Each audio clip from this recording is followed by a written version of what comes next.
by. Okay, go on. Something, whatever you did, Anastasia.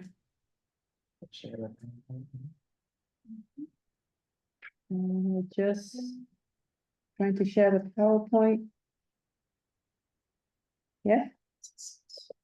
Okay, I think so that.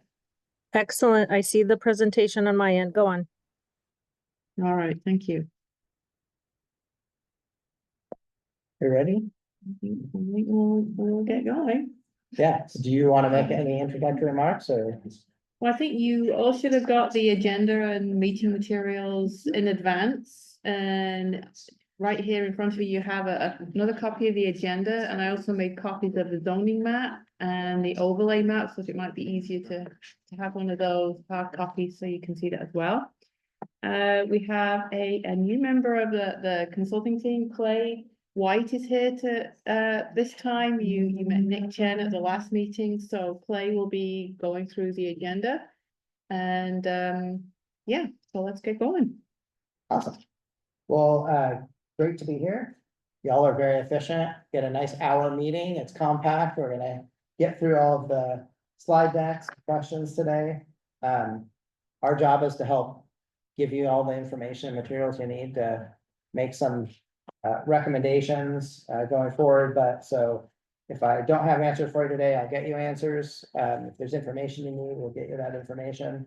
But I know that one of the kind of the goals that we're going to go through today, we'll just go through a review of the committee meeting questions from meeting one, applicable areas for STEP based upon zoning, some community informational materials, and kind of go through some questions there to try to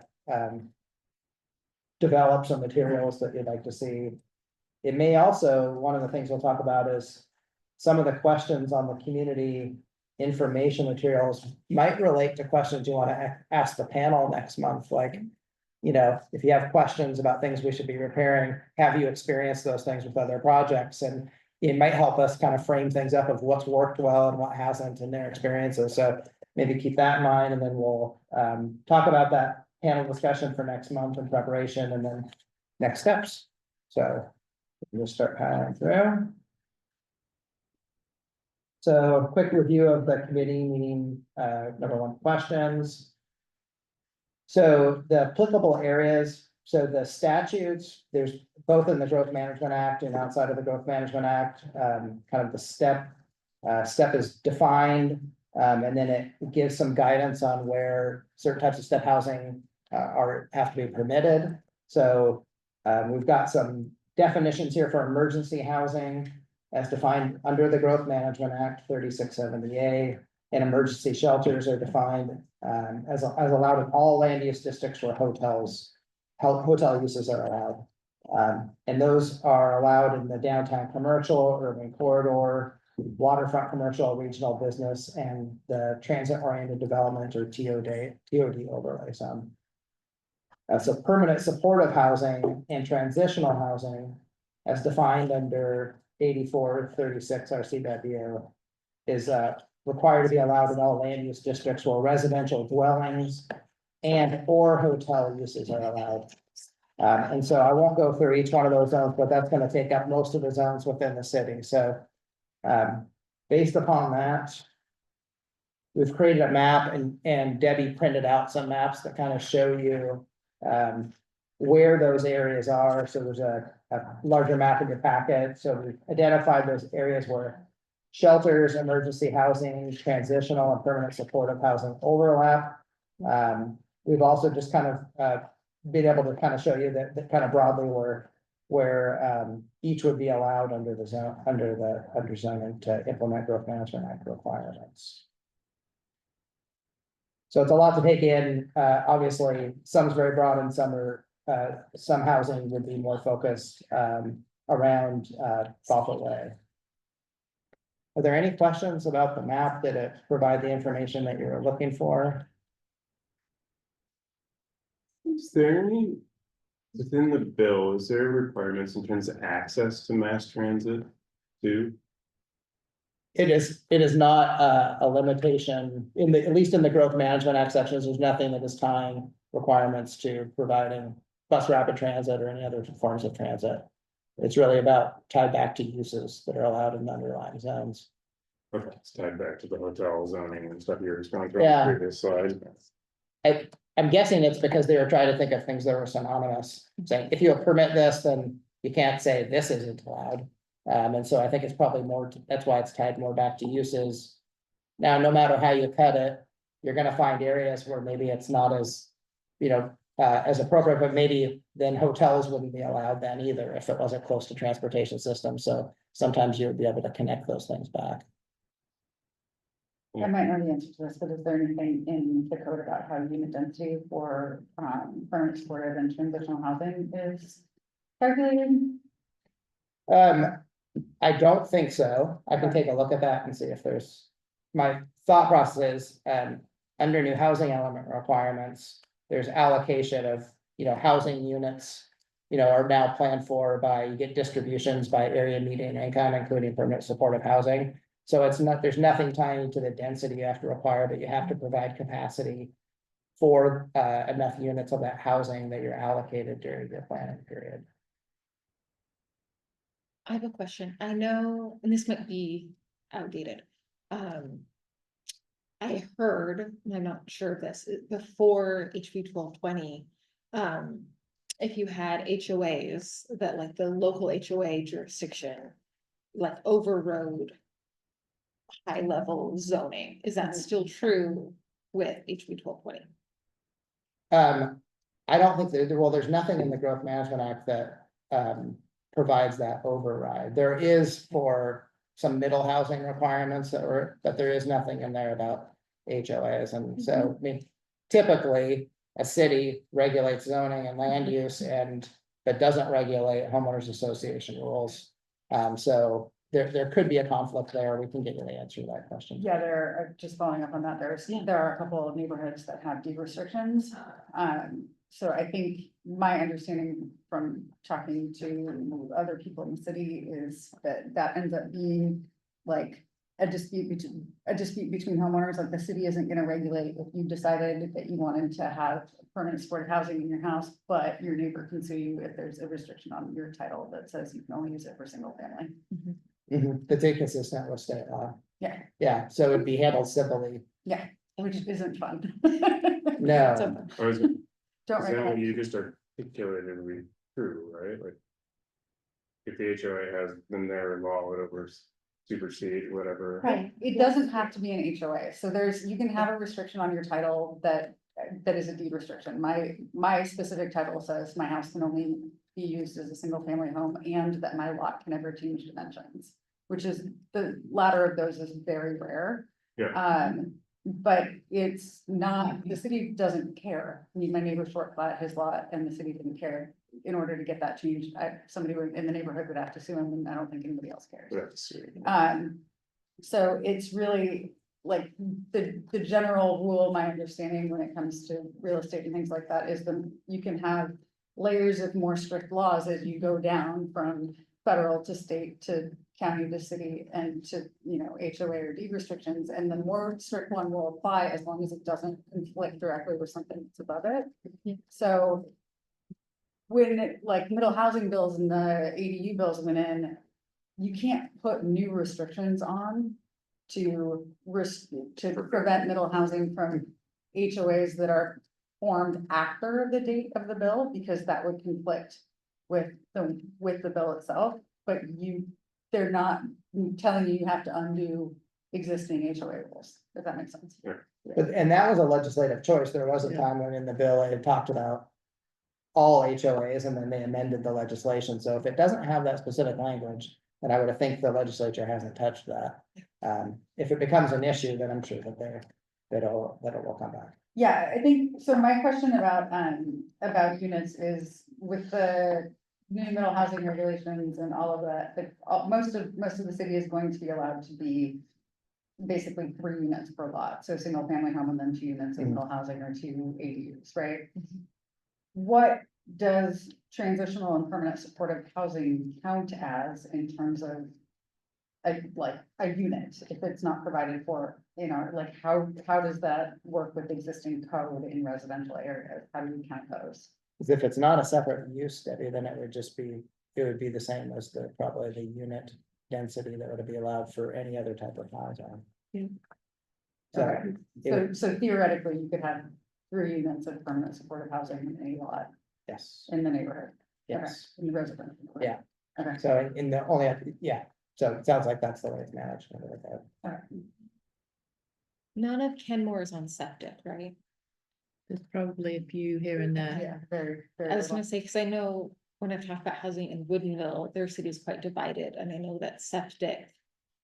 Is another layer of like overlay of how many units you can put on. They start getting very, very, picky. This has You're- come up in. Yeah, you're limited Wouldn't by it? the size of your septic system unless Yeah. you wanna upgrade any substantial space, so Yeah. like, if you wanted 3 units, you can go Yeah. on it. Mhm. So Very I know good. that when they've done this work, that has really. That's like a whole nother layer because their city, they're bringing out a whole nother layer, but I don't think that is a big conversation for us here. Well, and a lot of times in a code, you can allow Yeah. something in the code, but then you still have to meet all of the bulk standard Exactly. requirements to build it, so. Mhm. You'd still have to, you know, whether it's frontage improvements or impervious maximums or height regulations or setbacks, so. Both can be true at the same time. Exactly. But assume our use cases are gonna be a lot less than. Like Woodinville has a lot of big lots that'll be on a septic versus. Well, I mean, there's just such a big city, like they just have some of everything. I can only think of like a few places that wouldn't be hooked up at this point. There's still houses in Seattle that aren't septic. Yeah. I grew up in I'm sure, like, as a Hawaii, percent though, it's probably very small. It's very small, it's just Yeah. when sewer is infeasible to get to. Yeah. So, there's, you know, at the last meeting, talked about the need to provide information and materials to the community. And so we developed some questions, maybe I'll go through each one of them, but maybe we can just talk about them all together, whatever you'd like to talk about. For longer, that's great. Again, if you think about the panel next month, some of these questions might relate to things that we want to ask that group too, about like in their experience when you know, if we're gonna engage the community, it'd be nice to kind of know what's worked well in other projects and maybe that'll help frame up the type of materials that we put together for the community here. But, you know, we talk about what are common misconceptions or concerns that people have around step housing. What types of materials does the committee think would be most effective? Who are the primary recipients of those materials? And you know, I think about that as there's the difference between when there's a project and just education for the community in general. So it's like you have a comprehensive plan when you're talking about things in generalities, and then when you have the project, then so like how do you reach the community outside of a project so you're making sure we're getting the correct information out there? What materials should be shared? What information should be requested of developers and operators? So maybe those could be some things that we ask next month. And then just what is the best method to share materials? So we could take a little bit of time and just talk about this above to get some feedback, especially the types of materials that you think would be most effective. You know, how would we get those out to the community? You know, so anything with these questions would be good to have just to hear your thoughts. One thing, I mean, this is maybe hitting on this right-hand chart here. There's different buckets, right? And I just want to make sure, because basically, am I reading this correctly? The way to read this is like, okay, the 0 to 30. We need 1,063 currently as of 2020 at 359. So I read this. So some of these we already over delivered or potentially will with the either existing projects and things that are currently in motion, like Imagine Housing and stuff like that, right? Yeah, I mean, the existing housing supply at 0 to 30 is 359 units and the target out to 2044 is, 1,063. And then there's another 559 units of permit supportive housing. So it's 1,063 non-DHS and. What I'm trying to get is like, how much are we actually solving versus things, because there's a bunch of projects that are in motion. Mhm. So how many have we like theoretically check the box That's that will be important to clarify. built in the next, well, 2 years, 3 years, whatever. So we have Imagine, we have Jay's Cafe, we have a couple. Yeah. I think that's good to clarify. Cause this is 5 years old at this point, right? So, Well, and then. And sorry, just on the 0 to 30. Is that primarily like the mobile home parks today? Like what's being counted in that bucket today? So was that, so if this is old data, was that Mary's Place? And so is that now like City Partners Shelter? For the one shelter, Yeah. yes. Yeah, So, and we have lower numbers there now, like City Partners than we did at Mary's Place. Yeah. Yeah, isn't that a county shelter though? It's not a Kenmore shelter. It- It'd be it's a- located in. But it's a shelter, it's a shelter we- regardless. yeah, I think we're just it's okay. figuring out the types rather than who runs them. And when we ran numbers on the land capacity analysis, that data Mhm. looked at projects that were in the pipeline as well, right? So we have Yeah. that, which was from last year. Mhm. So Yeah. we have like a moment in time from last year. One thing to not get too hung up on though, is that as part of the comprehensive plan update, you have to demonstrate you have enough capacity to facilitate different types of housing. However, it's not as if you fulfilled that target, you wouldn't go, all right, we're turning it off for the next 18 years. It's really just ensuring that you have sufficient capacity for those uses. It's good to be able to say, I mean, my we're doing understanding is our the land piece. use is that. The land use came back and said we have capacity to hit all of these targets, right? Correct, Yeah, yeah. so like within the. So what I was just trying to understand is like, how close are we? how close are we? Yeah. And then going back to the 0, like, I didn't think about Mary's Place, but I mean, there wasn't 300 people living there, so it's gotta be more than just that one. Did we include family shelter there too? And did we have the, Open shelter. and the one at the church? It's just their seasonally, the, That's a No, it's seasonal, that's a. yeah, that's seasonal. seasonal, but were they in season when we did the data? So I'm just trying to think of what else. It wouldn't have been. It counted. wouldn't have wouldn't been have been counted counted as a as seasonal. seasonal, no. Yeah, I don't know. But I mean, I agree, these are good questions. So do you have thoughts on kind of, what are those common misconceptions or concerns that people have? And then we'd go like, well, then how would we proactively address that? Or, you have ideas about materials or how we get those out to people, and the best methods to do it. If you have any thoughts, we can, the alternative is we come to you with, but especially on, like concerns that you've heard. I mean, if there's things, those may also be questions that could be derived from asking the group next month. But how would you like to go through this? I think one, I don't know if it's a misconception, but I think one way I'd like the conversation to expand is I think sometimes we just think about step housing as people who are maybe like homeless off the street and not just thinking about maybe shelters for people, families fleeing domestic violence or specifically for veterans. I know that sometimes when you are offering shelter or housing specifically for a specialty subgroup that can, that's attractive and that pulls at people's heartstrings and that's, Mhm. that can be easier to cater support for, right? Yeah.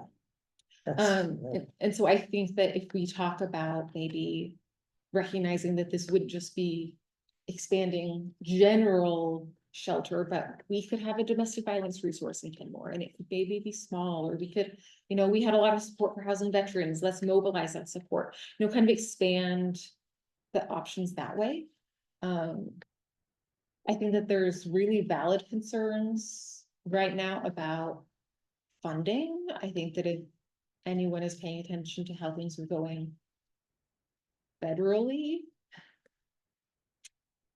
I feel like every room I'm in, we're having some fears about how is funding going to be sustainable, especially for projects that are vulnerable populations or projects that are more controversial.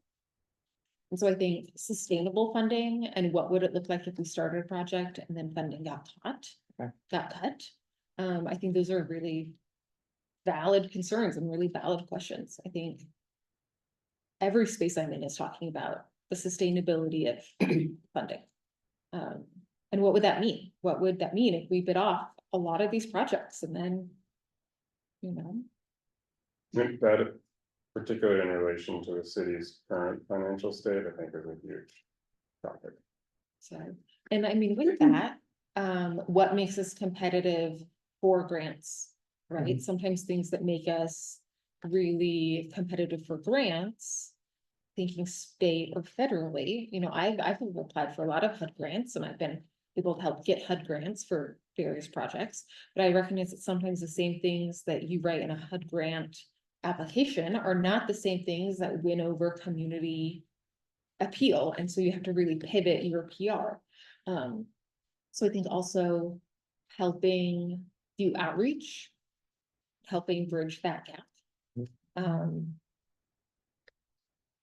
Can I ask you two questions? Mhm. So, and I just reading between the lines, so I'm trying to think of, so the first thing I was thinking about was.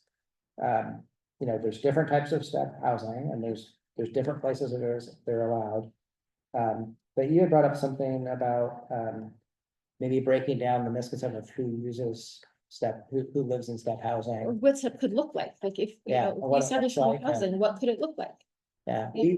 we've done some, where it's like, when we're talking about more affordable housing types in cities, and we'll say like. This is what a firefighter can afford in your community, and it's like, oh, or we're talking about school teachers, so. We're talking like 50 to 80% area median income housing, right? And people say, I don't want that kind of multifamily, and it'd be like, well, this is who could afford that, and what we want our kids to be able to live here, so it's maybe there's some ways of. Bringing that kind of element of, to some of the education, and then the other thing was just on financing, is the goal to try to educate folks about. When Kenmore's leading a project of where is the money coming from and are we paying for this, or is it that piece to try to educate it? I know if you are, say, a nonprofit or a city, Mhm. sometimes you make certain decisions about the project based on what's going to make your project more competitive, right? Based on, you know, based on the rubrics.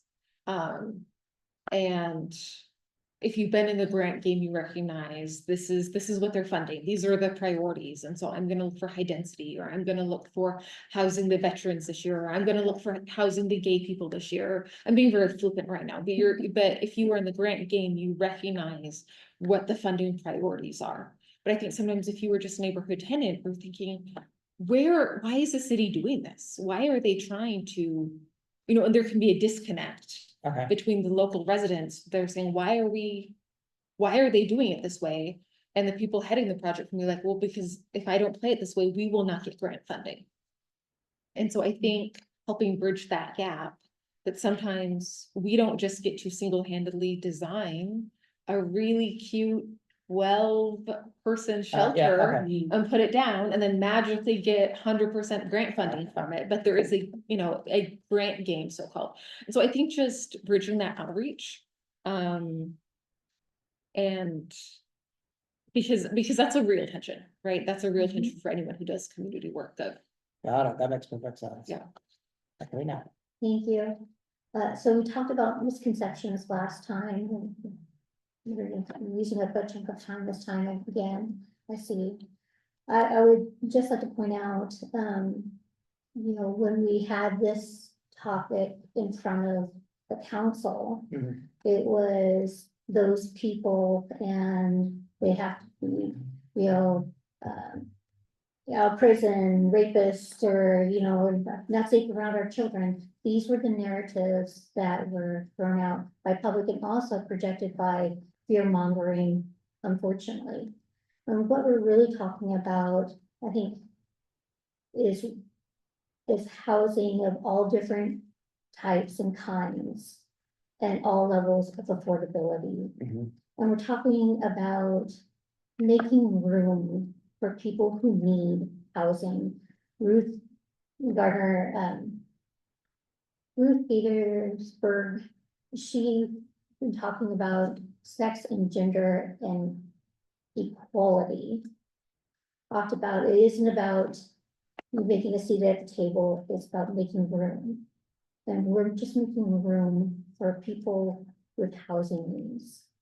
And I think that would hit with our community, as well as, you know, the mentality of the phrase that Berkman uses.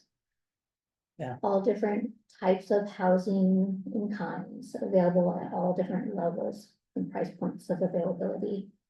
Because everyone needs housing. We have. When it comes to funding.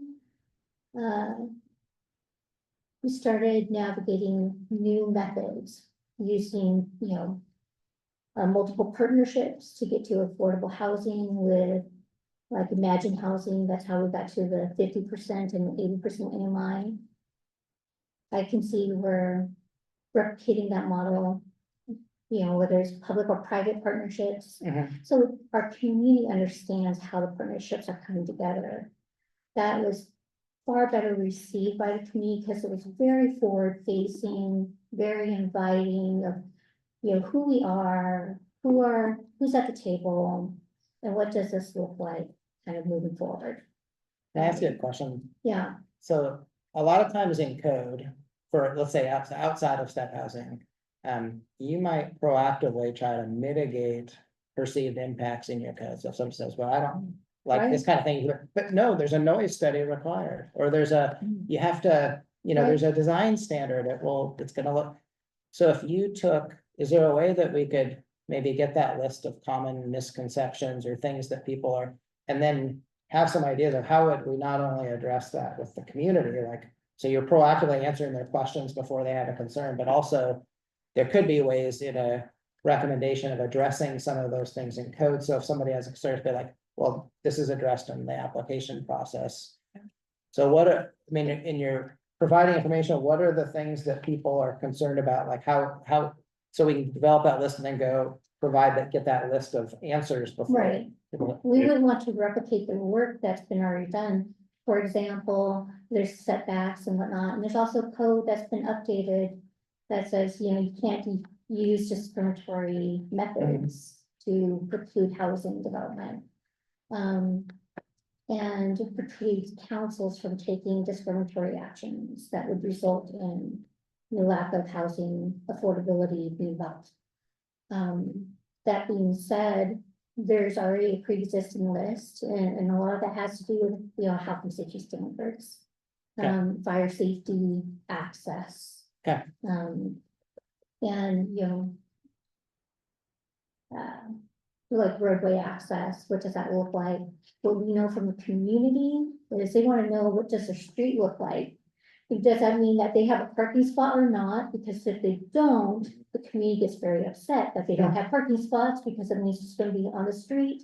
And their kids can't see, as they start to cross the street at night, in cars who cannot see small children who are not taller than a car. Yeah. Right? But that's what our community cares about. They want to make sure that their kids, their family, their neighbors are safe to walk amongst the community and navigate it. It's hard to be safe Okay. when the streets are lined with cars. So there may be some overlap of things that the community has concerns about, that they would have concerns just generally for Yeah, multifamily or denser housing. And then there may be some concerns that for step housing that would be on top of that we'd want to make sure that we're proactively. it gets escalated. It's always there. The tone is always there. It's consistent. It just gets escalated when we're talking about Yeah. affordable housing and people who need affordable housing, because then it gets coupled with biased language. Is there anything else that you want to share on this? Go ahead, no. I mean, the most common stuff is gonna be suffer on crime, Mhm. direct impacts with actual numbers of what's happened at similar projects in other places. One thing I haven't seen, but I think would be good to add would be like, what we wanna call it, but effectively like graduation rates, right? Of like people coming to some of the, permanent supported housing, one thing, but for the other levels of this, right? Are they getting the services they need and moving on with their life and getting back on their feet? Good neighbor agreements, right? What's working there to help people understand that you've mitigated some of their concerns around safety. I think the other big things were the, Non-drug use. yeah, drug use is probably, I Yeah. guess I would go under crime too, but, yeah, drug use is probably the other big one. I was gonna echo similar things with Josh. I know last year Kenmore was voted or ranked like the 5th safest city in Washington state. And you know, we're like a 6-mile city with 5 elementary schools. And so basically anywhere we put some of these housing, someone is gonna feel like we're very close to their elementary school. Yeah. And we're historically a very safe city. And I think there's just a lot of public engagement to keep that, right? And so I think, you know, we're both a very progressive city where we want to help our neighbors and we want to donate, but at the same time, there's a lot of investment in how do we not screw up what we have? And so I think that there is this balance of, you know, what is the research? How do we support the people? And you know, we are all aware of what underfunded, you know, bad nursing homes look like, what underfunded bad, you know, the public housing in New York, like in the olden days, we all know that that was bad. And so I think that we really need to overcome what the worst case scenario looks like, because none of us want the worst case scenario in Kenmore. We all want something that is actually healthy for our community. And I think we all want that, right? But I think we also need to realize that if you ever have seen a worst case scenario, that's valid, Yeah. right? And if you've ever been related to someone who has or had actually a negative experience, that trauma is real. And so I think we need to help do outreach and education, help actually do a good job in Kenmore to secure a high quality product. Because I think our community is discerning enough to recognize we don't want just anything. We want something that's actually going to help our vulnerable residents thrive. And also, being that Kenmore's just about a 6-mile wide city, there's a code that, is very specific about your housing and housing types and proximity to schools and daycares, right? So that can be used to address some concerns and alleviate concerns. And also, I believe that when it comes to where we're going with our community,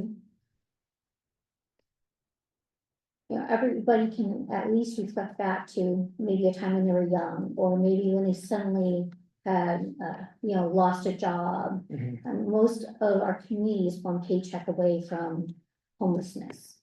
And that's the reality for our communities, and that's how many people end up in homelessness. And once you're homeless, it can take a year and a half or longer to get housing once again. Sure. So I think it's really how we start the conversation, dispelling myths and also what's codified in law. The Good Neighbor Agreement is excellent, and the drug abuse amendment is excellent resource. Restrictions against persons who have proven to be sex traffickers. Bothell has that code that's pretty smart to include. That addresses a number of things that our community feel a lot more comfortable about. I mean, they choose more because it's a very family friendly city. Yeah. You know, it is a beautiful city. We all love it. And there's also great misconception around supportive housing. Mhm. Because it used to be more restrictive in nature and became more broadened.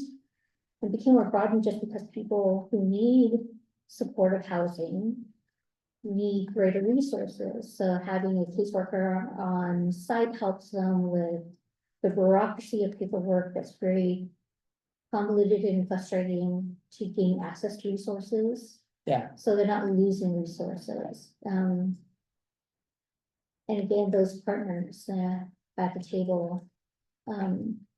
Bellevue learned from past experience that what they needed was a multidisciplinary housing advisory committee. They put that into play, and they found that it helped drive people to housing within the borders faster. Also addressed solutions and problems that came up along the way before they became more problematic. Mhm. So it was a solution that they had to learn to implement that has proven successful. And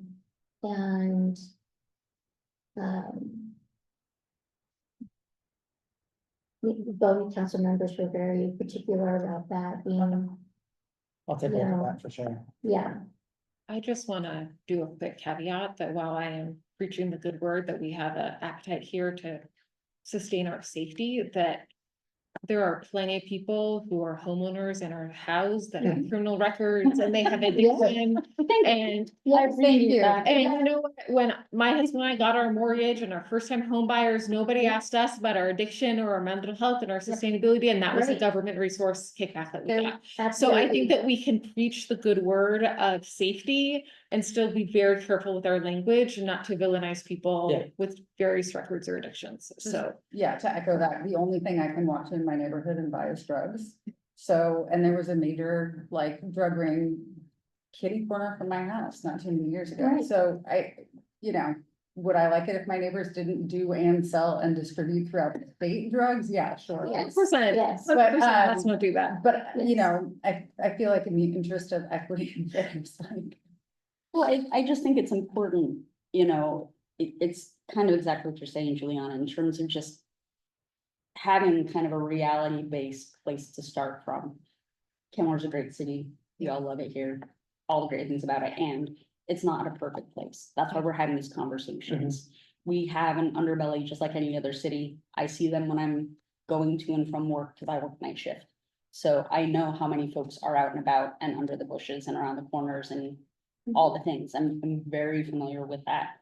And I think to try and minimize that doesn't help anybody or anything.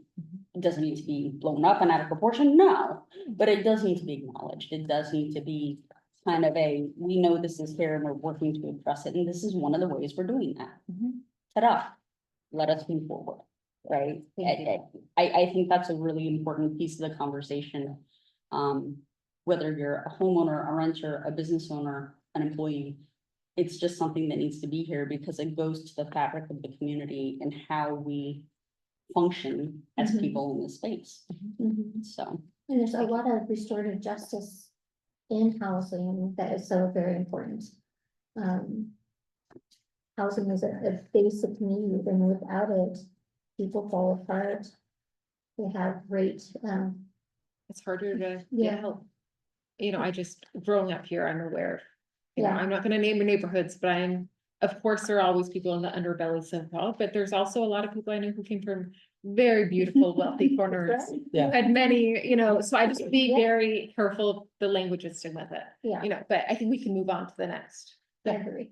We can move on. I think we all. We were addressing stigma and stereotypes, so we did talk about it, so that's very good. one of the things I would be interested to see is, I think information and use cases on what the smallest size feasible, permanent supportive or temporary housing would be. Debbie, I think I sent you an email with a link to the people that did the block project in Seattle, which was, effectively like very small ADUs in the backyards of existing I was homeowners. And actually, a friend of mine signed up to do that, which I think is great, and because most of the city is still zoned fairly low density, Mhm. with 3 units, effectively 3 units per lot, so 2 smaller and a single family. It doesn't seem like there's the opportunities to have a larger permanent supportive housing facility anywhere, in most areas in Kenmore are fairly minimal. So I'm wondering 2 things, like, is it actually feasible for it to be built based on our current density, or is it really just gonna be a non-issue? Because I think one of the things that I heard a lot of, and I started following at kind of the end of where this was, but the previous project that was planned, a lot of pushback seems to be about the size of it. Mhm. And that it was just simply too big, and whether, whether I agree with that or disagree is immaterial, but, if we're looking at most of this, it seems like if there's no special carve out, then it's gonna be 2 or 3 units per lot somewhere in the city, if it's even able to be Yeah, then built. you figure out whether it's economically feasible. or- Right, and my strong sense is that it's probably not, unless there is another model that's similar to the block project, where there's, a third party coming in and saying, hey, we can build a permanent supportive unit or a temporary housing unit in your backyard. Well, yeah, I mean, if it's not, I mean, we've kind of learned through the middle housing that there's a lot of middle housing that isn't gonna be feasible. If you had, especially if you have affordability factor like that, so then if you go to this, so then I mean, part of it is communicate, you may zone it to be permitted, but like the likelihood is you're gonna see denser in compact areas where they can get enough to be able to make that pencil and get the grant, so. Yeah. Okay, I mean, that's important to communicate. I mean, I guess, and even if the answer is, hey, the minimum feasible is 50 units, then I feel like that's information that we would wanna know as a community, because it's like, you either get it at 50 units or you don't get it at all, and if the state says we need to, and if we need to accommodate, then 50 units is too big, too bad. Mhm. We could still gotta do it. I wanna just do a type check, so I wanna be sensitive to. Our time together, and there's one other piece that I just wanna get some feedback, so we get prepared for, next month's meeting. But there is a lot of excellent materials that are out. I mean, the items from the Department of Commerce, we could certainly utilize. It does a good job graphically. One of the things I just pulled out, because we do a lot of work for commerce too, and help do guidance documents, is just where it shows like different housing types that are with area median incomes. And then you can sometimes take that a different step to show, what people make in different jobs and who lives in that type of house. So breaking down some of these myths and things like that, there may be some ways we can do that graphically within materials that are presented to the public, but there's a lot of good information out there. And all of this is available to you if you need links or want to explore. I know a lot of you are already familiar with that. MRSC is an awesome tool that cities and counties utilize, so there's some good information there on emergency housing, and then the state does as well. You have all of this as well, but we can get some examples, we'll explore it, but then bring the information, but want to make sure all that's available as well. We've done a little bit of looking at case studies, so we've reviewed some recently adopted ordinances. So there's some resources that are in your packet from the city of Bothell and Edmonds and Linwood. Obviously, the proof is in the implementation, and so Where do I find the case studies? it was in the packet, I believe. There was an attachment in one of the. in the You're email right. that we sent. Yeah. The attachments are missing. For the case studies. It says, Oh. I got the map and I got the PowerPoint. Is there another one? there's 4 in mine, the one that ends with studies.pdf.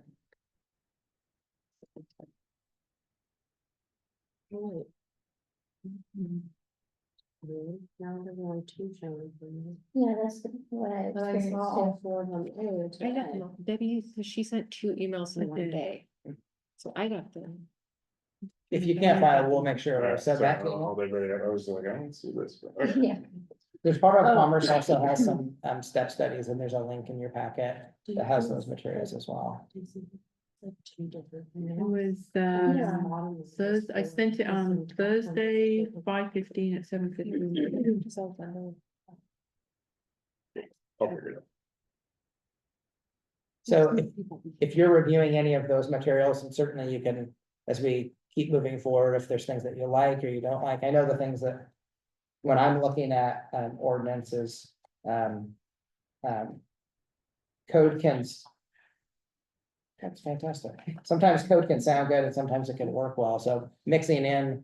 When you're thinking about what you want to communicate to the community and dispel myths, what are the things you can appropriately put in code?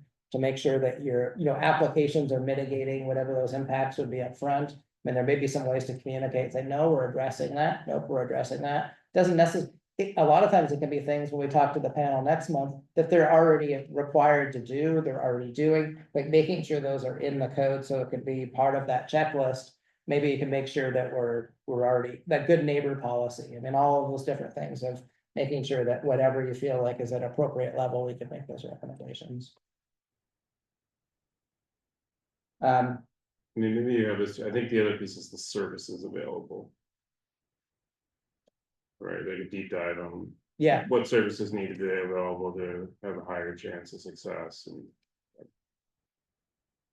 yeah, and, you know, I guess kind of just parlaying that into some of the case studies, the city here has had some experiences. So when you're looking at some of the other codes, if they haven't had projects, big projects, there are a lot of communities that are doing the pretty basic codes, like just adding it into use tables, meeting the state requirements.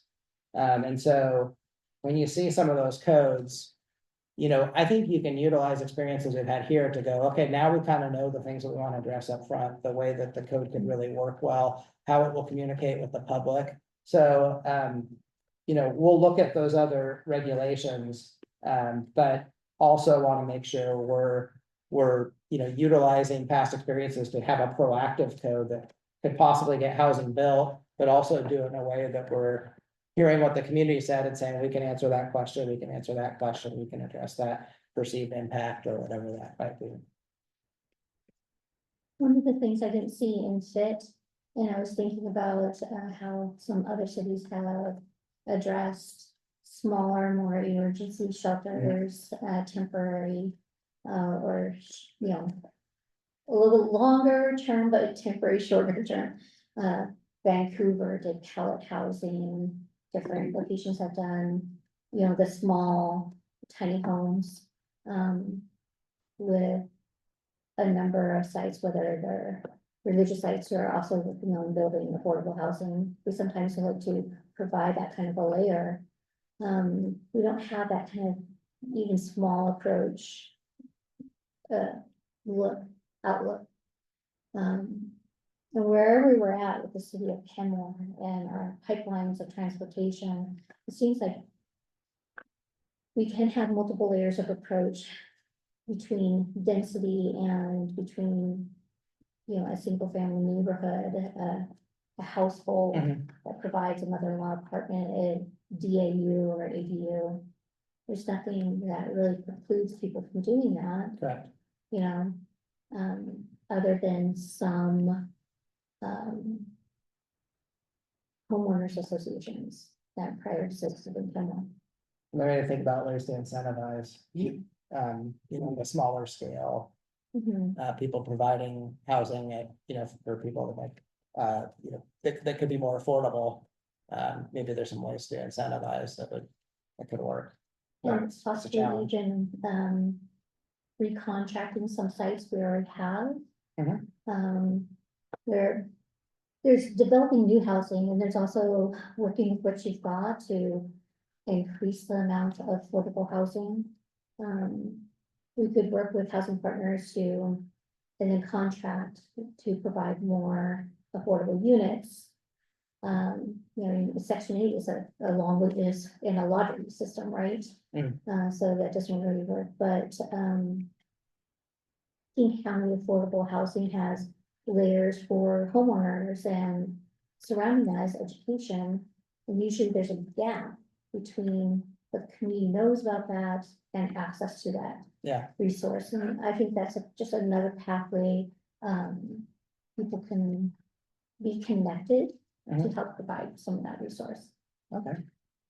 I had a conversation with a housing provider locally and I might be slightly misremembering what he said, but I believe what he told me is that you cannot, as a private housing provider, restrict based on an upper limit of income. So if you put in your screening requirements that you need to make, you can't basically discriminate against people for making too much money. And I'm not sure if that's true, but if true, I'm wondering if there's a mechanism where if we, you know, worked with private homeowners to provide housing for people that are on fixed incomes, what's the lever that needs to be pulled, for that to be either, I mean, I think a lot of times the affordable 50-year requirement is kind of daunting for people, but what if it's an affordable, or, 30% AMI for somebody on social security disability for Yeah. 5 years or something like that? Is there a way to make sure that people are willing to provide housing at less than market rate Mhm. are not being forced to, provide it to people who could afford, who aren't in the most dire need of that housing? Yeah, That makes sense. maybe there's some ways to get creative. Yeah, and I don't know if it maybe is just like not putting it on, like if it just doesn't hit the private market and or the public market, and then you're connecting people with Mhm. housing through third party organizations, or if there's a different way. I'm not sure what the lever is, but One of the things working through on the middle housing is that I think works the best because codes are static, but the market's always changing. And so if you can find a suite of options and that can be selected from, they're probably gonna withstand. Even something that isn't available today, but it could be available in 3 years or something. If you can provide more choices, how to do it, then maybe there's some things that we can look at. So just a few more things before we wrap up, but definitions across communities are a little bit different. I think we should focus probably on using the statutory definitions, I would think. There's those definitions are provided like in the Growth Management Act and others, so if we can just, I think the biggest thing is aligning with what housing providers utilize too, so you're not getting issues with funding or grants. Building those strong relationships with step housing providers. We'll have to look at creative funding options. And maybe there's some solutions others haven't thought about that could open up housing in the city. But there's, just like all of you, and we're all here, right? So there's a substantial amount of time in meeting with community members but I don't know how many communities are really thinking like, how do we get ahead of this and try to answer people's questions and try to figure out exactly what people are concerned about and do the best you can. Knowing that these are challenging topics and planning is just really hard. And, especially as we urbanize and we're growing inwardly and more people, these are the types of challenges we have to kind of meet face on. So, maybe there's some things we can accomplish here. And then, as you know, it's challenging to find locations. That's going to be an ongoing challenge, not just here, but throughout the state. I'm just going to keep, if there's, I kind of want to make sure we get to the meeting for next month, but if you have any takeaways from the case study materials, you can certainly email us. I mean, if there's things that you're liking in different codes or things that you think we should be looking at, it'd be nice for you to pass that on so that we can make sure that we're identifying those as we move forward, because that might help us. If there's things that are being done really well, we don't have to reinvent things, or concerns as well. So, making sure we're getting these takeaways as we start to build a set of code recommendations. So you've got the panel discussion next month. So we've talked about a lot of different things that are going to be important as we, work to build recommendations, work to engage the community. What would be helpful in terms of questions for a panel, and think about if there are responses, and then we can use that information to in a variety of different ways. If you have questions, you can. If not, I think we can get those emailed to us over the next 2 weeks. So it may be just something to noodle on, but if you have anything you want to talk about tonight, it'd be great to get questions that could really help shape what we're working on.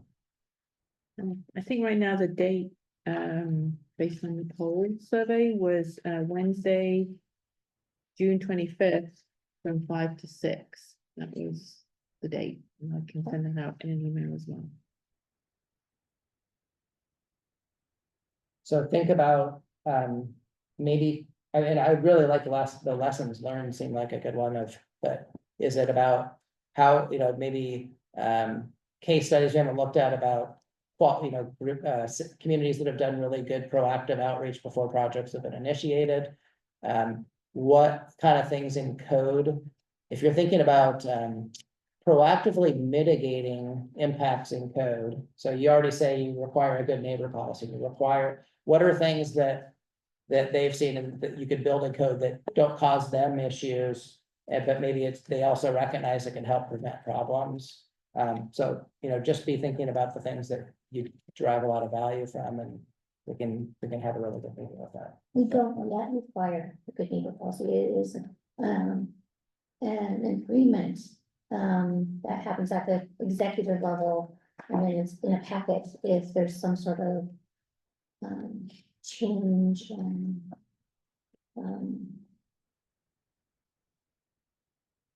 define code. If the builder wants to change something that's rather minor to more expansive, then it would go in front of council, right?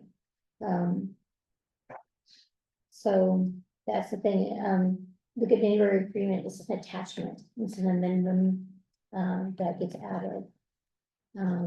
I'd be curious to ask them maybe like, how have they seen them work well in terms of implementation? They work really well. They work really well. It reduces crime and recidivism. People, once they have affordable housing and they're in it, they don't want to lose it. So they usually work really hard to ensure that they're following the rules, right? Yeah. And so we see that all across region, whether it's Edmonds or whether it's Shoreline, that, their mayor, Chris Roberts, absolutely swears by making sure you have a good neighbor agreement in every new builder agreement. Okay. And Did you want to do one for every new builder agreement, like for like every big apartment complex or just every like step? every housing complex, Yeah, that might be something to look at up there. Great. Those are the kinds of questions we might want to see, ask them what's worked well, what hasn't, and get Yeah. those experiences so we can. the non-drug use and the addendum for restrictions of not being a sex trafficker, Mhm. that I'd be sort of I thing, mean, like maybe, yeah, because just skimming through the case studies real Offices. quick. yeah. It might be good to have a case study that was bad, Yeah. where it was just an absolute disaster. Yeah, Well, What do you learn from that? I would have to think like a good neighbor going to drug use, then if somebody made a call and they wanted something addressed, then it would be the city's police department that would. So I mean, I would think there'd have to be like a three-way agreement with the, I mean, the question on good neighbor agreements is the enforceability. yeah, that's, And like what, you That's have, the you question have for the the- agreement, yeah, if suddenly they're breaking the agreement, but we've already built this six-story building, like, what are you gonna do? It's there. Well, and that's an ongoing issue. I mean, even in the city of Seattle, where you have a ton of soda zones, and then you have a lot of low-income housing. Particularly supported housing for folks with mental health and substance use issues. They don't have a choice where they live because they're in a court program. That court program puts them in this housing. This housing happens to be inside a soda zone. They don't have a choice. What are they supposed to do? Violate the court order so they have housing, or be homeless, and then continue to have issues with their substance issues. That's been going on for years in the city of Seattle. Particularly in their downtown core. I'd be very surprised if there's not a case study on that somewhere. But that's an issue, the more that soda zones are used and whatnot, that's something that should be considered, because yes, nobody wants these folks near their kids, and that's understandable. And then, if not, then what are the realities of that, and what is the viability of that? Is there logistics for that? Is there already existing housing that's there that would be enveloped by, say, a zone, right? So those are the kinds of things that I don't think we need to get into, but they do exist, and I'm pretty sure that the case studies that you're looking for, they gotta be out there They somewhere. got it, They right? gotta be out there somewhere. I'd be surprised if they I mean, the were. other, I guess the only one I go back to the very first question is impact on city services. Yeah. Like, the police have to be out there every other day, how much does that cost, how does that weigh on the city's budget? Whatever. I think that'd be interesting. I'd also be interested in seeing kind of a study of what kind of the before and afters in terms of the cost of similar like crimes for similar populations without having the housing and whatnot. For instance, the cost of housing a mentally ill inmate at the King County Jail is 3 times the cost of Right. housing Yeah. a regular inmate, right? Like, these are the questions that everyone So- asks, right? Because they're gonna Oh, I say, totally agree, I'm just saying, hey, it's we nice we to have, we have have. this little fire comparison. department, how are we gonna? But I pay think for it's it? nice to have a comparison so that folks also understand, you can pay this way or you can pay this way. Is there a way to pay so we get the most bang for our buck? Because we're gonna pay one way or the other, like that's kind of. I think the reality that I've seen working in criminal justice and mental illness and substance use, it's, you can go upstream and try and provide the supports. In the community to keep these folks kind of out of the systems that cost. Way more to administer and care for, whether it's emergency or crisis or whatnot. Or we can pay for them Yeah. to be that very expensive inmate. Time and time and time again, because they can't stay out. These housing first strategies. We're gonna pay one way or the other, so how do we pay best, I guess is where it's into the things. And we do have layers of additional resources, like the crisis care center, or, you know, we have additional resources that was available before across the region, but I would say there are good studies, before and after housing, multiple disciplinary teams, made into a housing advisory, task force that include, city staff, the chief or an officer and the housing partners, caseworkers, social workers. Bellevue has a good example of what that looks like before and after. And they're sold on the after, you know, Sure. and Association of Washington Cities recommends it. Okay. In fact, there's additional, training and, onboarding for some of the new code and law from Association of Washington Cities that would probably help all of us at the table and further discussions down the road. It could be a good resource for all of us to be able to do independent studying on our own. That'd be terrific. Yeah, So, that will be great as we start developing some recommendations for the meeting, next month. Maybe we can ask the question about the neighbor agreements, which ones of examples of ones that have worked well and not, and maybe something about involvement. You know, what is the role a city plays in making sure they can be executed well, at least from the implementation side. Yeah, and people, I think just have a general legal question of like, if the organization is in consistent violation of that. Are they gonna shut it down? Does it, like, what happens, right? How do you? Okay. Well, if, hopefully we'll receive some questions, if not, maybe we'll get some ones out there you can say yes or no to, but think about, like, as we move forward, what would be the best information that we could get that could help frame up the work that we're gonna be doing over the next few months. So, and take a look, if you get anything on case studies, if there's things that you particularly like or want us to be looking at more, that's also helpful as well, because we'll come back to that, but if there's anything you want to make sure that we're focused on, that would be really helpful as well. I think National League of Cities also has case studies. They're in different states, different levels of housing, but you know, housing and issues are the same everywhere. Some of the social dynamics change, some of the population changes. However, the basic need is always there. And so they have great resources that are already pulled together. That would be great for us all to have access to. I will pull that. So I think just Debbie mentioned getting that meeting set up for next month. We'll get the materials out to you at least a week in advance. We may also, like, if we can get the questions, we can send them to our panel in advance as well, and they can be prepared. So let us know if you have any questions between now and then. Is there anything else that we can help with to get prepared for next month? That should be great to be able to have some Q&A. So now I know the date, I put some feelers out for potential panel members, but without knowing the date, it was kind of hard to get any commitment. Yes. It's like, yeah, so, well, it's like it was wood, and so it was hard even to get sort of responses to that, so now I've got that date nailed down, I'll do some outreach and see if we can get some interest.